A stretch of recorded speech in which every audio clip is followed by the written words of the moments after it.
Hello and good evening everyone. तो आइए आज क्लास शुरू करते हैं। तो कल के क्लास में सर्वांग समता और समरूपता के बीच में क्या क्या अंतर है, कब सर्वांग सम और समरूप दोनों होगा, कब सर्वांग सम नहीं होगा, समरूप होगा, इन सारे चीजों पर हम लोगों ने चर्चा कर दिया। तो अभी तक हम लोगों ने सिर्फ और सिर्फ त्रिभुज के सर्वांग समता और समरूपता के बारे में चर्चा किया था।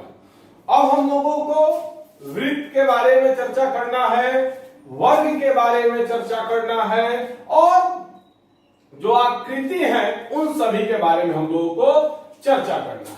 तो कल मैंने आपको वृत्त के बारे में बताया था कि अगर दो ठो वृत्त और दो ठो वृत्त हो, दो गो वृत्त हो, दोनों वृत्त का त्रिज्या बराबर हो तो वह सर्वांग सम होगा और समरूप भी होगा। और अगर दोनों वृत्त का त्रिज्या बराबर नहीं हो तो वह सर्वांग सम नहीं होगा लेकिन समरूप जरूर होगा।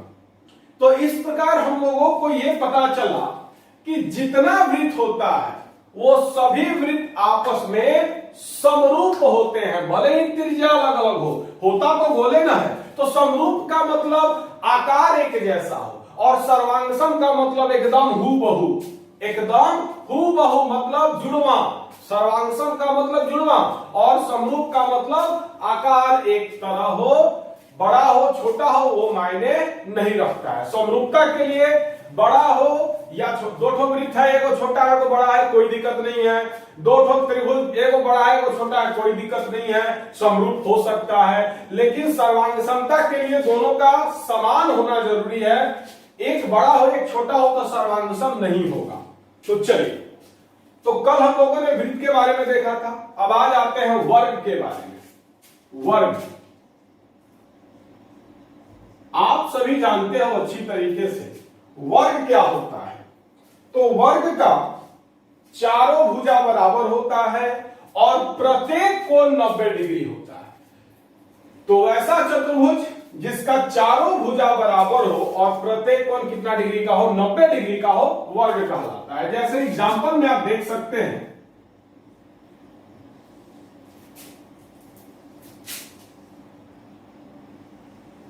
ये एक वर्ग मैं बना रहा हूं, यहां भी एक वर्ग है, यहां भी क्या है, एक वर्ग है।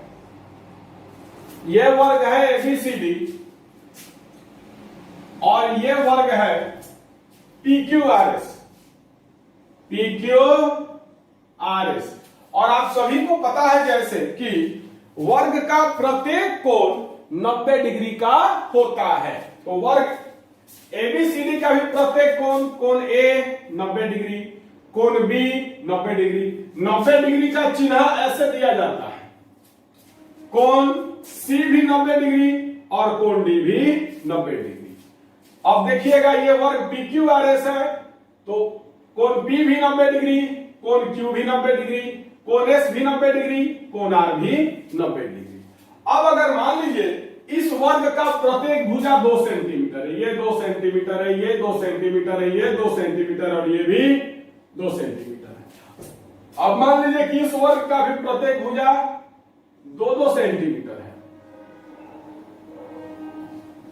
तो चलिए ध्यान से समझिएगा, इस दोनों वर्ग का प्रत्येक कोण बराबर है।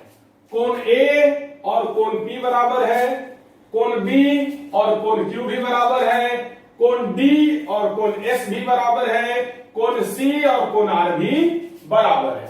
और इसका भी प्रत्येक भुजा 2 सेंटीमीटर है, इसका भी प्रत्येक भुजा 2 सेंटीमीटर है। मतलब कि ये दोनों वर्ग क्या है, एक दूसरे का हमशक्ल है, एक दूसरे का जुड़वा है। मतलब ये दोनों वर्ग का प्रत्येक भुजा और प्रत्येक कोण बराबर है। तो ये दोनों वर्ग क्या हो जाएगा, सर्वांग सम हो जाएगा।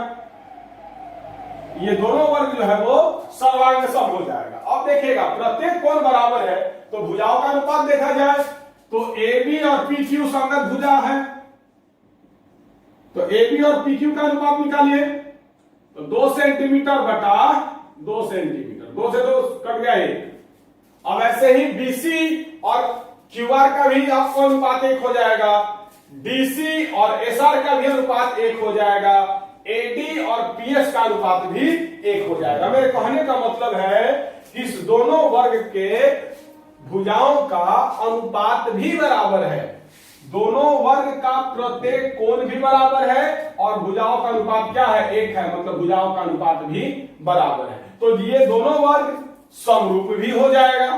तो देखिएगा ये दोनों वर्ग क्या हो जाएगा, समरूप भी हो जाएगा। तो ये दोनों वर्ग सर्वांगसम भी है एवं समरूप भी है। लेकिन अब मैं आपको एक और एग्जांपल दे रहा हूं।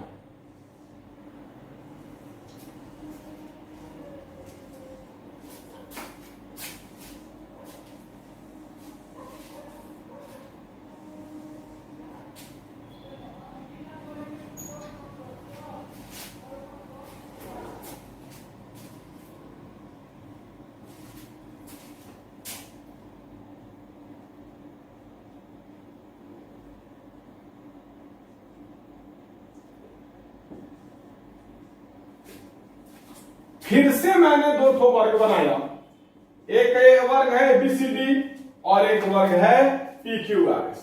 वर्ग का तो प्रत्येक कोण 90 डिग्री होता ही है। अब मान लीजिए ये जो है 3 सेंटीमीटर, इस वर्ग का प्रत्येक भुजा, और आपको पता है कि वर्ग का सभी भुजा क्या होता है, बराबर होता है। और मान लो ये क्या है, 6 सेंटीमीटर है।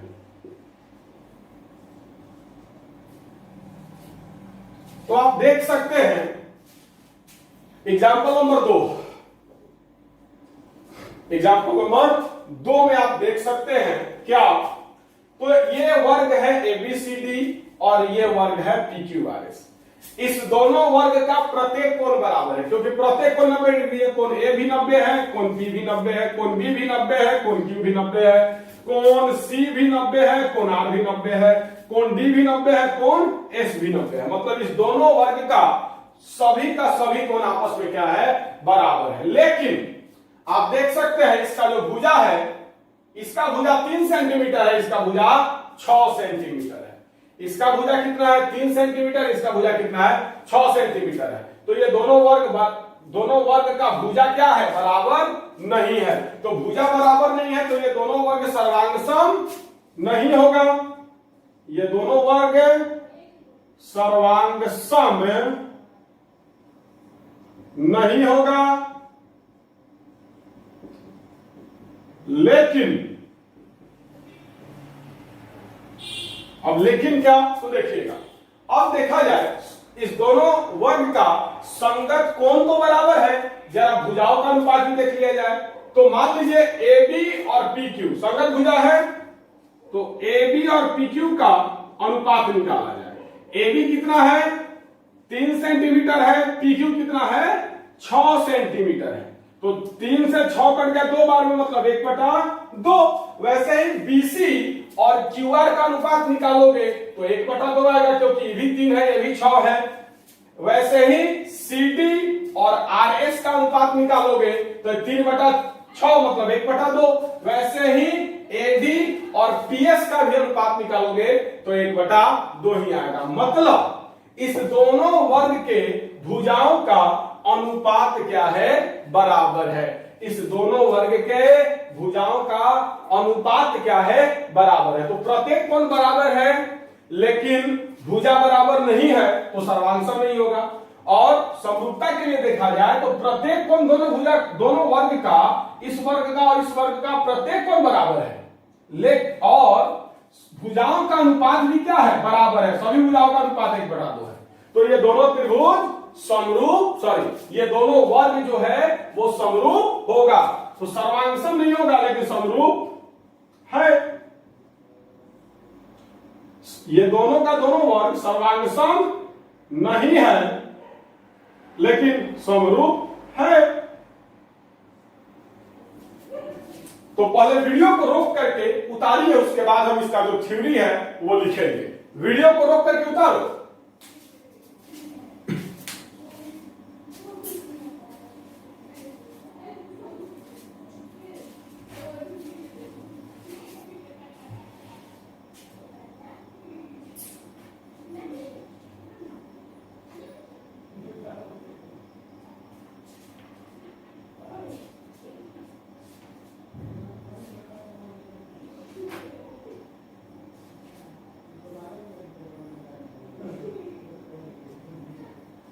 आई थिंक आप लोगों ने उतार लिया होगा, तो मैं मिटाता हूं।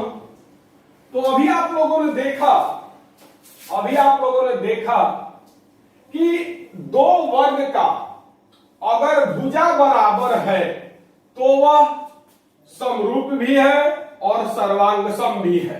लेकिन अगर दो वर्ग का भुजा बराबर नहीं है तो वह सर्वांग सम नहीं है लेकिन समरूप है। तो आइए मैं लिखता हूं, यदि दो वर्ग का, यहां पर कोण का मामला नहीं उठेगा क्योंकि दो वर्ग का हर एक कोण 90 डिग्री होता है, तो जितना भी टाइप का वर्ग होगा सबका कोण तो 90 डिग्री होगा, मतलब कोण तो बराबर होगा। तो यहां पर सिर्फ और सिर्फ भुजा का मामला है। तो यदि दो वर्ग का भुजा बराबर हो, यदि दो वर्ग का भुजा बराबर हो तो दोनों वर्ग सर्वांग सम एवं समरूप होगा। सर्वांग सम भी होगा और समरूप भी होगा, क्योंकि भुजा बराबर है तो सर्वांग सम होगा और भुजाओं का अनुपात एक है। मैंने दिखाया था भुजाओं का अनुपात, इस वर्ग के सभी भुजाओं का अनुपात एक है, तो भुजाओं का अनुपात भी तो बराबर है, तो समरूप भी होगा। और उसके बाद यदि दो वर्ग का भुजा बराबर नहीं हो तो दोनों वर्ग सर्वांग सम नहीं होगा लेकिन समरूप जरूर होगा। मैंने अभी थोड़ी देर पहले दिखाया है, इसके पहले मैंने आपको एग्जांपल से समझाया था कि दो ठो वर्ग का अगर भुजा बराबर है तो सर्वांग सम भी और समरूप भी है, और अगर दो ठो वर्ग का भुजा बराबर नहीं है तो दोनों वर्ग सर्वांग सम नहीं होगा लेकिन समरूप तो है। भुजा बराबर नहीं हो सर्वांग सम नहीं होगा, लेकिन भुजाओं का अनुपात तो बराबर होगा, तो भुजाओं का अनुपात बराबर होगा तो समरूप होगा। तो इस दोनों थ्योरी से एक नया कंसेप्ट निकलता है, क्या? तो सभी वर्ग समरूप होते हैं। क्यों? क्योंकि भुजा बराबर है दोनों वर्ग का तो भी समरूप है, भुजा बराबर नहीं है तो भी समरूप है। तो सभी वर्ग क्या होते हैं? समरूप होते हैं। वीडियो को रोक करके इस थ्योरी को उतारिएगा, वीडियो को रोक करके उतारिए। ऑब्जेक्टिव में बहुत इंपॉर्टेंट चीज है ये सब, ऑब्जेक्टिव के लिए बहुत ही ज्यादा इंपॉर्टेंट टॉपिक है ये। उतारिए।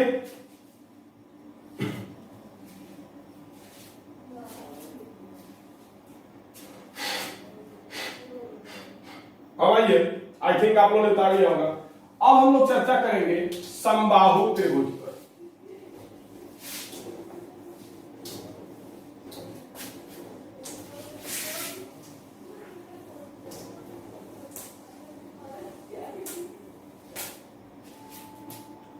तो आइए समबाहु त्रिभुज पर चर्चा किया जाए। समबाहु त्रिभुज,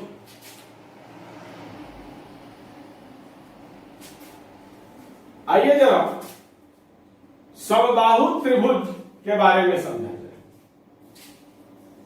समबाहु को जब आप तोड़ोगे तो सम जोड़ बाहु, सम मतलब बराबर और बाहु मतलब भुजा, वैसा त्रिभुज जिसका तीनों भुजा बराबर हो एवं तीनों कोण भी बराबर हो। तो समबाहु त्रिभुज का परिभाषा मैं लिख रहा हूं, क्या? तो ऐसा त्रिभुज जिसका तीनों भुजा बराबर हो तथा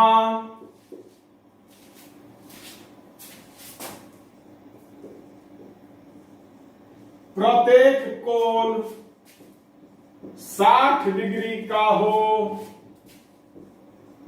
समबाहु त्रिभुज कहलाता है।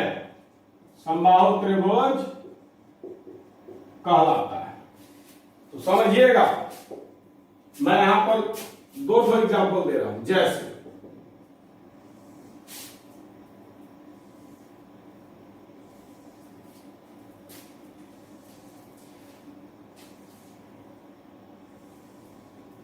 एक है ए बी सी और एक है पी क्यू आर। दो त्रिभुज है, एक है त्रिभुज एबीसी और एक है त्रिभुज पी क्यू आर।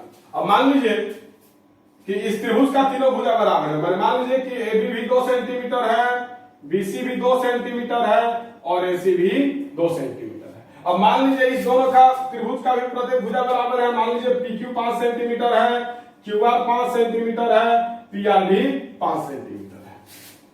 कोण ए 60 डिग्री है, कोण बी जो है वो भी 60 डिग्री है, कोण सी जो है वो भी 60 डिग्री है, कोण पी जो है वो भी 60 डिग्री है, कोण क्यू जो है वो भी 60 डिग्री है, कोण आर जो है वो भी 60 डिग्री है। तो आइए समझिएगा ध्यान से, वैसा त्रिभुज जिसका तीनों भुजा बराबर हो। तो आप देख सकते हैं कि त्रिभुज एबीसी का तीनों भुजा ए बी बी सी और ए सी तीनों भुजा 2-2 सेंटीमीटर है, मतलब तीनों भुजा बराबर है, तथा प्रत्येक कोण 60 डिग्री का हो। अब आप देख सकते हैं कि ये जो त्रिभुज है एबीसी, इसका कोण ए, कोण बी, कोण सी, ये तीनों कोण क्या है 60 डिग्री है। तो प्रत्येक भुजा बराबर हो और तीनों कोण 60 डिग्री हो तो क्या कहलाएगा? समबाहु त्रिभुज कहलाएगा। तो ऐसा त्रिभुज जिसका प्रत्येक कोण 60 डिग्री का हो और प्रत्येक भुजा बराबर हो, मतलब तीनों भुजा बराबर हो, समबाहु त्रिभुज कहलाएगा। तो यहां पर आप एग्जांपल में देख सकते हैं, समबाहु का मतलब ये होता है सम में जोड़ बाहु। सम मतलब बराबर, बाहु मतलब भुजा, मतलब तीनों भुजा बराबर हो तो समबाहु त्रिभुज कहलाएगा। अब आप देख सकते हैं यहां एक और त्रिभुज मैंने बनाया है, त्रिभुज पी क्यू आर। अब इस त्रिभुज का तीनों भुजा भी बराबर है, पी क्यू भी 5 सेंटीमीटर है, क्यू आर भी 5 सेंटीमीटर है, पी आर भी 5 सेंटीमीटर, तीनों भुजा बराबर है। कोण P 60 डिग्री है, कोण Q 60 डिग्री है, कोण R 60 डिग्री है, मतलब तीनों कोण क्या है 60 डिग्री है, मतलब प्रत्येक कोण 60 डिग्री है। तो त्रिभुज PQR भी क्या है? समबाहु त्रिभुज है। त्रिभुज PQR भी क्या है? समबाहु त्रिभुज। यहां लिख सकते हैं त्रिभुज ABC समबाहु त्रिभुज है। दो एग्जांपल है, एग्जांपल नंबर 1, एग्जांपल नंबर 2। तो त्रिभुज एबीसी क्या है? समबाहु त्रिभुज है। त्रिभुज पीक्यूआर भी क्या है? समबाहु त्रिभुज है।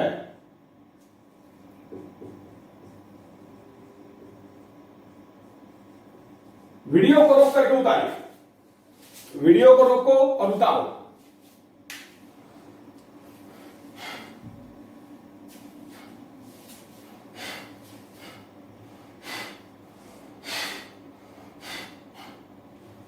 आई थिंक आप लोगों ने उतार लिया होगा, वीडियो को रोक करके उतारिए।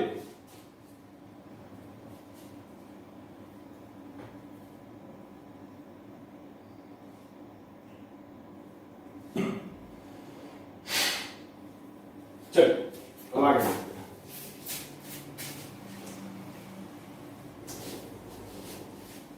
तो अब हम लोग पढ़ेंगे कि समबाहु त्रिभुज में सर्वांग समता और समरूपता का क्या मामला है आखिर का। तो आइए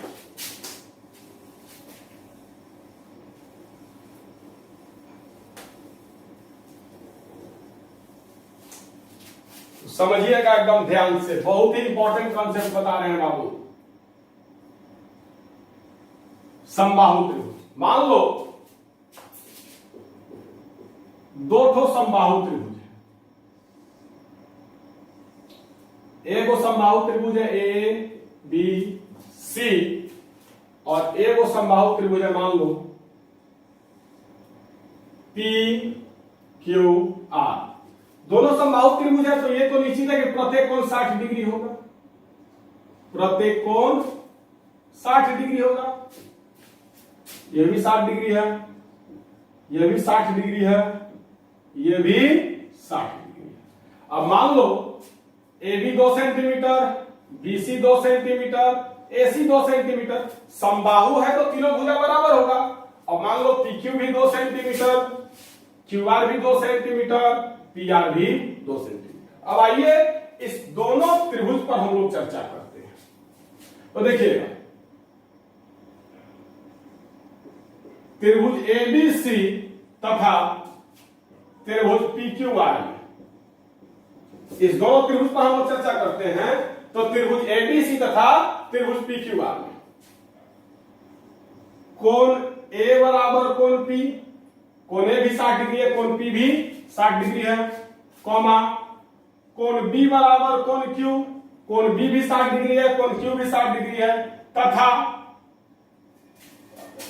कोण सी बराबर कोण आर, कोण सी भी 60 डिग्री है, कोण आर भी 60 डिग्री है, एवं ए बी बराबर पी क्यू, ए बी भी 2 सेंटीमीटर है, पी क्यू भी 2 सेंटीमीटर है, मतलब ए बी और पी क्यू क्या है, बराबर है। इसके बाद बीसी बराबर क्यू आर, क्योंकि बीसी भी 2 सेंटीमीटर है और क्यू आर भी 2 सेंटीमीटर, तो बीसी और क्यू आर भी बराबर है, तथा एसी बराबर पी आर, एसी बराबर पी आर, एसी भी 2 सेंटीमीटर है, पी आर भी 2 सेंटीमीटर है। तो आप देख सकते हैं कि इस दोनों त्रिभुज का प्रत्येक कोण बराबर है और प्रत्येक भुजा भी बराबर है। तो प्रत्येक कोण बराबर हो और प्रत्येक भुजा बराबर हो तो दोनों त्रिभुज क्या होगा, सर्वांग सम होगा। तो आप लिख सकते हैं अतः त्रिभुज एबीसी सर्वांग सम त्रिभुज पीक्यूआर, मतलब ये दोनों का दोनों त्रिभुज क्या है, सर्वांग सम है। आप लिख सकते हैं क्योंकि प्रत्येक कोण बराबर है और प्रत्येक भुजा भी बराबर है। अब यहां आइए, अब देखिए फिर से एक बार, यहां त्रिभुज एबीसी तथा त्रिभुज पीक्यू आर में कोण ए बराबर कोण पी, क्योंकि दोनों 60 डिग्री है, कोण बी बराबर कोण क्यू, क्योंकि कोण बी भी 60 डिग्री है, कोण क्यू भी 60 डिग्री है, तो कोण बी और कोण क्यू बराबर हो जाएगा, तथा कोण सी बराबर कोण आर, क्योंकि कोण सी भी 60 डिग्री है, कोण आर भी 60 डिग्री, मतलब तीनों कोण क्या है, बराबर है। एवं अब आइए भुजाओं का अनुपात निकाला जाए। क्या निकाला जाए, भुजाओं का अनुपात। तो ए बी और पी क्यू, तो ए बी और पी क्यू का अनुपात जब हम लोग निकालेंगे तो ए बी भी 2 सेंटीमीटर है, पी क्यू भी 2 सेंटीमीटर, 2 सेंटीमीटर से 2 सेंटीमीटर कट गया एक बार में एक। इसके बाद बीसी और क्यू आर का हम लोग निकालेंगे अनुपात, ये बीसी है, ये क्यू आर है, इसका अनुपात निकालेंगे तो बीसी भी 2 सेंटीमीटर है, क्यू आर भी 2 सेंटीमीटर, 2 सेंटीमीटर 2 सेंटीमीटर कट गया एक बार में, तथा अब हम लोग एसी और पी आर का भी अनुपात निकालेंगे तो तथा एसी बटा पी आर, तो एसी कितना है, ये भी 2 सेंटीमीटर है, पी आर भी 2 सेंटीमीटर, 2 सेंटीमीटर 2 सेंटीमीटर कट गए, तो इसीलिए ए बी बटा पी क्यू बराबर बीसी बटा क्यू आर बराबर एसी बटा पी आर, मतलब ए बी बटा पी क्यू भी एक आ गया, बीसी बटा क्यू आर भी एक आ गया और एसी बटा पी आर भी एक आ गया, मतलब ए बी बटा पी क्यू, बीसी बटा क्यू आर और एसी बटा पी आर तीनों क्या है, बराबर है। ये तीनों क्या है, बराबर है। तो यहां पर कोण भी बराबर है और संगत भुजाओं का अनुपात भी बराबर है, कोण भी बराबर है और संगत भुजाओं का अनुपात भी क्या है, बराबर है। तो अतः त्रिभुज एबीसी समरूप हो जाएगा त्रिभुज पीक्यूआर के। तो आप देख सकते हैं कि ये दोनों त्रिभुज सर्वांगसम भी है और समरूप भी है। कब, जब दोनों समबाहु त्रिभुज का भुजा बराबर होगा तब। इसको पहले उतारिए, वीडियो को रोक करके उतारिए, उसके बाद आगे मैं बताऊंगा। वीडियो को रोक करके उतारो पहले।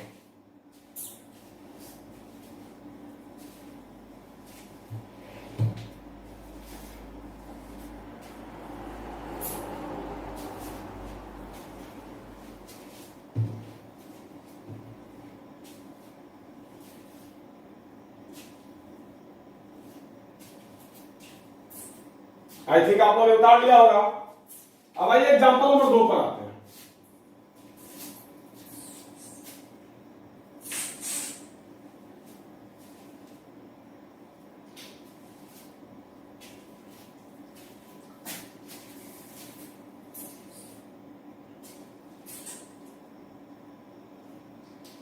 तो एग्जांपल नंबर 2 देखिएगा।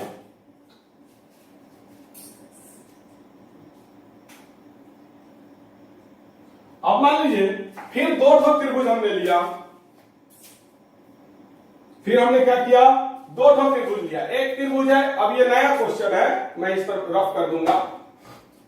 इसका प्रत्येक भुजा क्या है, 1 सेंटीमीटर। तो ये समबाहु त्रिभुज है, तीनों भुजा बराबर है, और इसका भी तीनों भुजा बराबर है, तो समबाहु त्रिभुज है। तो फिर हम लोगों ने 2 ठो समबाहु त्रिभुज लिया, लेकिन दोनों का भुजा अलग अलग। तो आप देख सकते हैं त्रिभुज एबीसी और त्रिभुज एबीसी तथा त्रिभुज पीक्यूआर में कोण ए बराबर कोण पी, कोण बी बराबर कोण क्यू तथा कोण सी बराबर कोण आर, तीनों कोण बराबर है। एवं ए बी बराबर पी क्यू, माने ए बी जो है वो 1 सेंटीमीटर है और पी क्यू जो है वो 2 सेंटीमीटर है। क्या बराबर है? तो ए बी और पी क्यू बराबर नहीं है, ए बी और पी क्यू बराबर नहीं है। वैसे ही आप देख सकते हैं बीसी 1 सेंटीमीटर है, क्यूआर 2 सेंटीमीटर है, तो बीसी और क्यूआर भी बराबर नहीं है। वैसे ही आप देख सकते हैं कि एसी 1 सेंटीमीटर है, पीआर 2 सेंटीमीटर है, तो एसी और पीआर भी बराबर नहीं है। तो आप देख सकते हैं कि इस दोनों त्रिभुज का तीनों कोण तो बराबर है, लेकिन तीनों भुजा बराबर नहीं है। अतः त्रिभुज एबीसी तथा त्रिभुज पीक्यूआर सर्वांगसम नहीं होगा। तो हम लोगों ने देखा कि ये दोनों त्रिभुज सर्वांगसम नहीं है। अब आइए इस पर अब समरूपता देखा जाए, तो ध्यान से देखिएगा।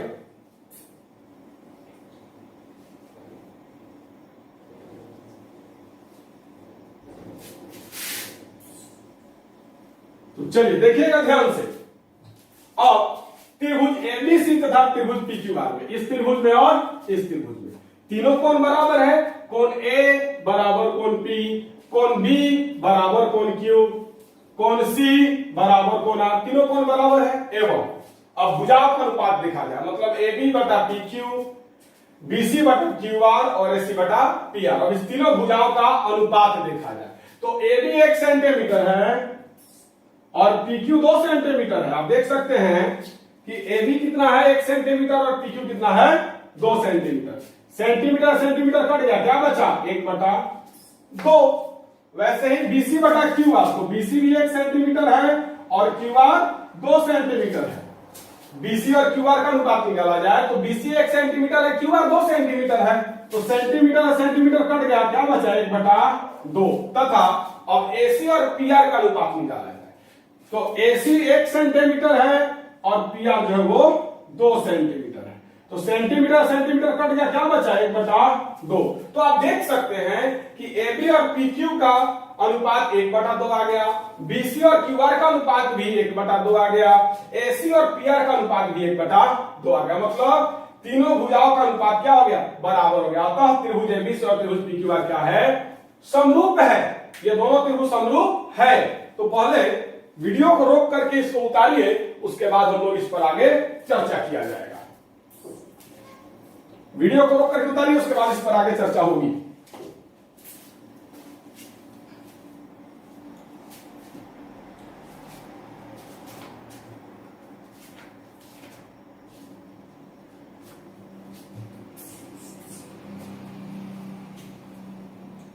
आई थिंक आप लोगों ने उतार लिया होगा, नहीं उतारा होगा तो वीडियो को रोक करके उतारो।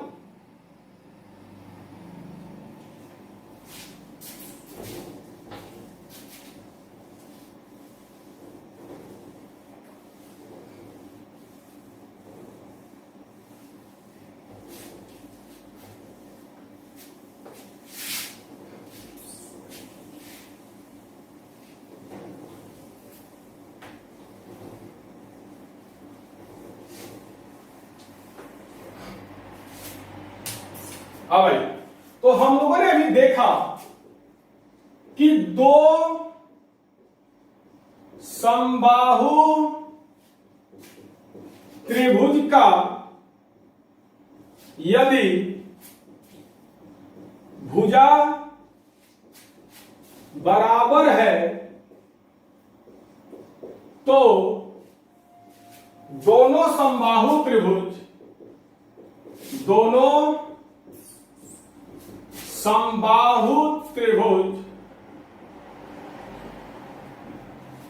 सर्वांगसम है और समरूप भी है।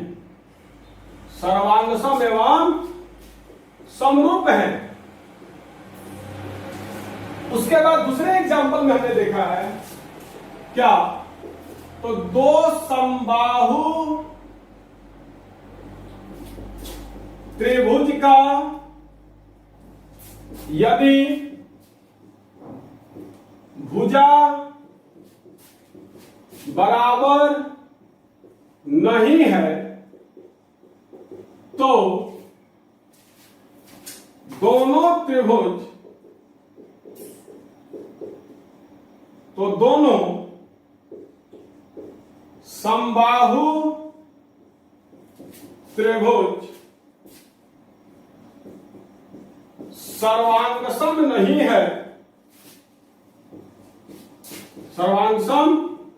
है, लेकिन समरूप है। सर्वांगसम तो नहीं है लेकिन समरूप है।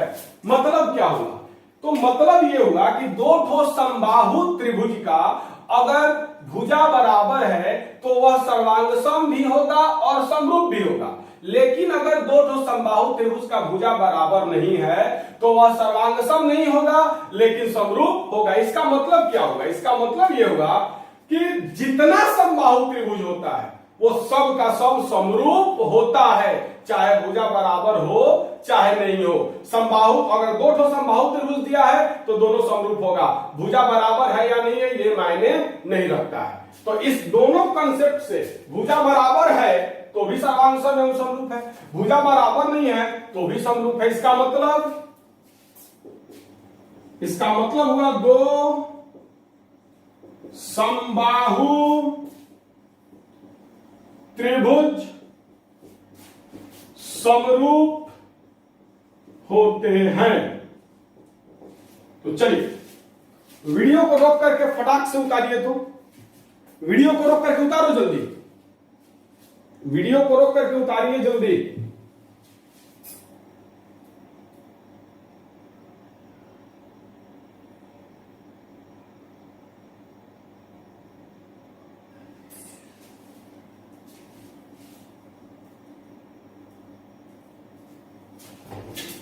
तो चलिए, तो अभी तक ये बेसिक था और इसको हम इतना डिटेल इसलिए बताए हैं क्योंकि ऑब्जेक्टिव का एकदम तिनका आपको मैंने बता दिया है कि ऑब्जेक्टिव आपसे छूटे भी नहीं। तो आज अब एक्सरसाइज 6.1 आप लोग सभी लोग अपने अपने मैथ का किताब जो है उस किताब का एक्सरसाइज 6.1 निकालिए। हम एक्सरसाइज 6.1 आज बनवा दे रहे हैं। एक्सरसाइज 6.1 तो मैथ का किताब निकालिए, पेज नंबर 135, पेज नंबर 135 में है एक्सरसाइज 6.1। आइए इसको बनाएंगे। तो पहला नंबर बोल रहा है कि कोष्ठकों में दिए शब्दों में से सही शब्दों का प्रयोग करते हुए रिक्त स्थान को भरिए। मतलब खाली जगह को भरना है और खाली जगह को भरने के लिए उसके बगल में कोष्ठ में दो ठो शब्द दिया हुआ है। तो दोनों शब्द में से सही शब्द कौन है उसको रख करके खाली स्थान को भरना है। तो आइए एक का एक नंबर है सभी वृत्त डैश होते हैं। बगल में लिखा हुआ है सर्वांगसम और समरूप, दोनों में से कौन होगा। तो दो ठो वृत्त का अगर त्रिज्या बराबर हो तबे वो सर्वांगसम होगा और त्रिज्या बराबर हो चाहे नहीं हो तो क्या होगा, समरूप होगा। और यहां पर बोल रहा है सभी वृत्त, इस पर कंसेप्ट कल के क्लास में मैंने दिया था। तो क्वेश्चन बोल रहा है सभी वृत्त डैश होते हैं, तो सभी वृत्त क्या होते हैं? समरूप होते हैं। तो इस डैश में क्या भराएगा? समरूप। सभी वृत्त समरूप होते हैं। दूसरा नंबर है सभी वर्ग डैश होते हैं। तो मैंने आज बताया है कि वर्गों का भुजा अगर बराबर हो तो ही वह सर्वांग सम होगा। अगर भुजा बराबर नहीं हो, चाहे भुजा बराबर हो चाहे भुजा बराबर नहीं हो, तो क्या होगा? समरूप होगा। तो सभी वर्ग डैश होते हैं, बगल में दिया हुआ है समरूप और सर्वांग सम। तो सभी वर्ग क्या होते हैं? समरूप होते हैं। आज मैंने आपको बताया है क्या? तो सभी वर्ग समरूप होते हैं। 3 नंबर है सभी डैश त्रिभुज समरूप होते हैं। समद्विबाहु त्रिभुज और समबाहु त्रिभुज। तो आपने अभी जस्ट देखा है कि सभी समबाहु त्रिभुज समरूप होते हैं। तो इसमें क्या भरिएगा? समबाहु। सभी समबाहु त्रिभुज समरूप होते हैं। 4 नंबर भुजाओं की समान संख्या वाले, मतलब दोनों त्रिभुज, दोनों त्रिभुज में 3 को भुजा होता है, या फिर वर्ग 4 को भुजा होता है। मतलब भुजाओं की समान संख्या वाले 2 बहुभुज समरूप होते हैं। बहुभुज का मतलब त्रिभुज हो गया, चाहे वृत्त हो गया, चाहे वर्ग हो गया, ये सब। तो 2 बहुभुज भुजाओं की समान संख्या वाले 2 बहुभुज समरूप होते हैं यदि, समरूप कब होगा? तो उसका संगत कोण बराबर होगा और संगत भुजाओं का अनुपात बराबर होगा। तो देखिएगा उनके संगत कोण डैश हो, तो उनके संगत कोण बराबर हो, उनके संगत कोण बराबर हो। इसके बाद एक और फिलअप है, उनकी संगत भुजाएं डैश हो, तो एक ही अनुपात समानुपाती का मतलब होता है एक ही अनुपात में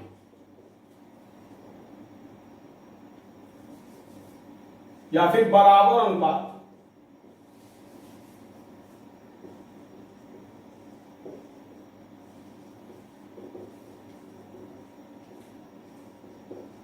तो समानुपाती का मतलब क्या होता है? अनुपात बराबर हो। अनुपात बराबर होता है उसी को क्या कहते हैं? समानुपाती कहते हैं। तो समानुपाती का मतलब अनुपात बराबर हो। तो देखिएगा संगत कोण समरूप होने के लिए 2 फोटो, चाहे वो वर्ग है चाहे त्रिभुज है, उसके समरूप होने के लिए संगत भुजाएं बराबर होनी चाहिए। एक मिनट, 2 त्रिभुज है, उस दोनों त्रिभुज को समरूप होने के लिए, या फिर 2 वर्ग है, उस दोनों वर्गों को समरूप होने के लिए क्या चाहिए? संगत भुजाएं बराबर होनी चाहिए। एक मिनट, संगत कोण बराबर होना चाहिए। थोड़ा बार बार मिस्टेक हो जा रहा है भुजा। तो 2 त्रिभुज चाहे 2 वर्ग, ये दोनों को समरूप होने के लिए क्या क्या चाहिए? तो संगत कोण बराबर होना चाहिए और संगत भुजाओं का अनुपात बराबर होना चाहिए। अनुपात बराबर का मतलब समानुपाती होना चाहिए। समानुपाती मतलब एक ही अनुपात में, मतलब बराबर, अनुपात बराबर। तो सर्वांगसम होने के लिए संगत भुजा बराबर होना चाहिए और संगत कोण बराबर होना चाहिए, और समरूप होने के लिए संगत कोण बराबर होना चाहिए और संगत भुजा समानुपाती होना चाहिए। मतलब अनुपात, संगत भुजाओं का अनुपात बराबर होना चाहिए। अब आइए 2 नंबर में बोल रहा है निम्नलिखित युग्मों के 2 भिन्न भिन्न उदाहरण दीजिए। समरूप आकृतियां। तो समरूप आकृति कौन कौन है? वर्ग है, वृत्त है, समबाहु त्रिभुज है, वर्ग एवं वृत्त। वर्ग, सभी वर्ग क्या होता है? समरूप होता है। सभी वृत्त क्या होता है? समरूप होता है। तो बोल रहा है कि 2 भिन्न भिन्न उदाहरण देना, मतलब 2 उदाहरण देना है। तो सभी वर्ग क्या होता है? समरूप होता है। सभी वृत्त भी क्या होता है? समरूप होता है। सभी समबाहु त्रिभुज भी क्या होता है? समरूप होता है। तो आप चाहो तो वर्ग एवं वृत्त, या फिर वर्ग एवं समबाहु त्रिभुज, या समबाहु त्रिभुज एवं वृत्त लिख सकते हो। उसके बाद ऐसी आकृतियां जो समरूप नहीं है, 2 उदाहरण देना है। तो वर्ग एवं आयत,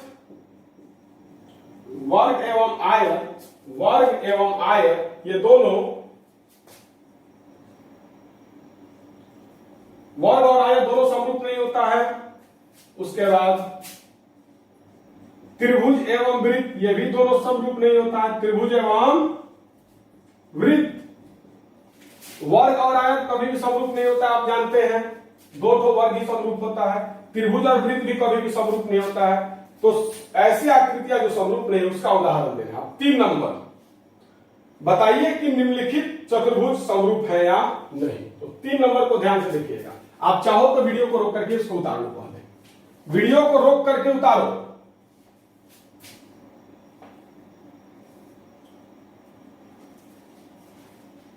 वीडियो को रोक उतारो।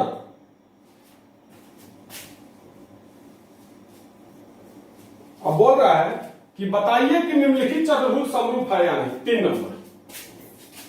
3 नंबर में 2 ठो फोटो दिया हुआ है। एगो चतुर्भुज है PQRS, एगो चतुर्भुज है ABCD। बताइए कि दोनों समरूप है कि नहीं। तो देखिएगा कौन इस दोनों चतुर्भुज में, मतलब चतुर्भुज ABCD तथा PQRS में, इस दोनों चतुर्भुज में कोण A बराबर 90 डिग्री है और कोण P बराबर दिया ही नहीं है। मतलब कोण A और कोण P बराबर नहीं है। कोण B और कोण Q भी बराबर नहीं है। कोण C और कोण R भी बराबर नहीं है। तथा कोण D और कोण S भी बराबर नहीं है। तो इस दोनों चतुर्भुज में, 3 नंबर में जो 2 ठो चतुर्भुज दिया हुआ है, वो ABCD है, वो PQRS है, उस दोनों का कोई भी कोण बराबर नहीं है। तो जब कोण ही बराबर नहीं है तो क्या दोनों समरूप होगा? तो लिखिएगा अतः दोनों चतुर्भुज समरूप नहीं है। तो जब दोनों का दोनों चतुर्भुज, एगो है ABCD और एगो है PQRS, इस दोनों का कोण जब बराबर है ही नहीं तो दोनों का दोनों क्या हो जाएगा? समरूप नहीं होगा, क्योंकि समरूप होने के लिए कोण का बराबर होना जरूरी है। तो चलिए आज का क्लास यहीं पर रोकते हैं। आज एक्सरसाइज 6.1 खत्म हो गया। कल से मजा आएगा। कल थेल्स प्रमेय पढ़ाएंगे। बहुत इंपॉर्टेंट चीज है थेल्स प्रमेय। तो आज का क्लास यहीं पर रोकते हैं। आपको समझ में आया कि नहीं आया? अगर समझने में कोई कठिनाई हो तो आप हमसे बोलिए कि सर समझ में नहीं आ रहा है, और समझ में आ रहा है तो भी बताइए कि हाँ सर समझ में आ रहा है। जो भी दिक्कत हो हमसे शेयर कीजिए। दूसरी चीज, एक्सरसाइज 6.1 में ये 4 क्वेश्चन आपको समझ में आए चाहे नहीं आए, आपको याद कर लेना है। ऑब्जेक्टिव पूछता है 1 नंबर का 1, 2, 3 और 4, ये चारों आपको समझ में आया हो चाहे नहीं आया हो, आपको याद कर लेना है, क्योंकि ये चारों का चारों ऑब्जेक्टिव पूछता है। मैंने अपनी तरफ से पूरा समझाने का कोशिश किया है। तो आज का क्लास बस इतना ही। बहुत बहुत धन्यवाद। Have a nice day.